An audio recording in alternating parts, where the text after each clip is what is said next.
Ilikuwa saa 3 jioni siku ya watu wa mjengo kulipwa. Tukatokea koroka vizuri hivi tukitarajia kuna pesa yetu sasa inatoka. Pesa hii kutoka tukaambiwa mara au Jumapili.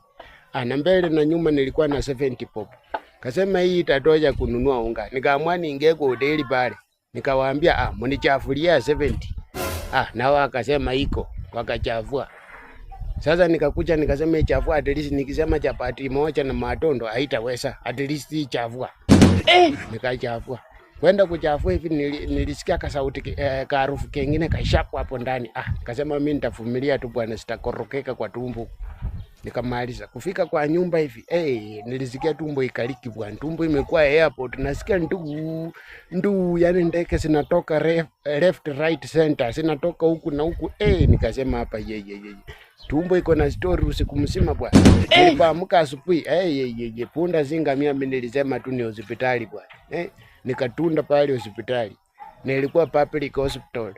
Na Felina changa watu. Tukafika pale nilipata kwa watu wengine hapo hivyo. Tukangoja bwana. Kafika hapo muta nikaanza kuona kwa wale watu sasa wenye nilipata hapo pale. Wameanza sasa kuingia pale nikajipatia morali bwana. Punde zinga mimi usikiza sasa nilisikia kasi imejaa kwa tumbo. Kakakucha kale kamnyambuliko wa kitenzi kakafika. Nikasema sasa hii mnyambuliko wa kitenzi imekuja wakati mbaya. Sasa haufai kunyambua mahali watu wako wengi. Ni sasa nilikuwa na mambo mbili. Hiki kitenzi nafanya nikinyambwe. Alafu tena bado hapa line niko karibu kufikia. Na ukijaitwa ule daktari ni wakali bwana. Ukijaitwa ipite hivyo huwezi ingia hapo tena hapo ndani. Nikasema tu mimi hapa itapiti tu nimenyambwe hiki kitenzi hapa. Itapiti ninyambwe hiki kitenzi. Nikasema nikajichasa, nikasema vile na kwanga professional kuitengeneza. Wacha niitengeneze. Nikatengeneza kasitoke na sauti, nikafinyilika toki kale kembamba kapole.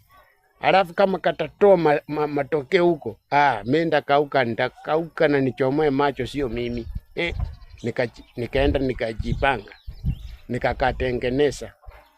Kakatengeneza vizuri kulingana na mimi kalikupali. Kaamua kukaachilia. Unajua nikakalia ile position, unaelewa? Kakalia upande moja nikainua pampu upande mwingine huko. Yaani kukaachilia kakue free. Nikaenda nikakaachilia.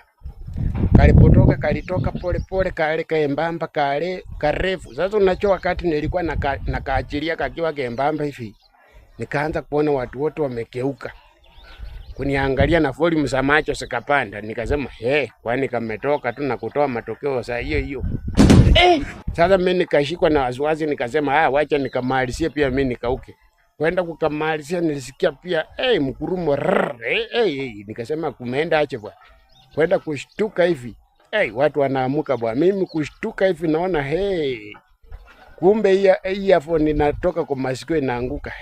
Kumbe niliachilia direct bwana. Nilikuwa na earphone ndio maana zilikuwa nasikia kalijoma. Nafikiria hata nilitibiwa, nilipona tu saa hiyo.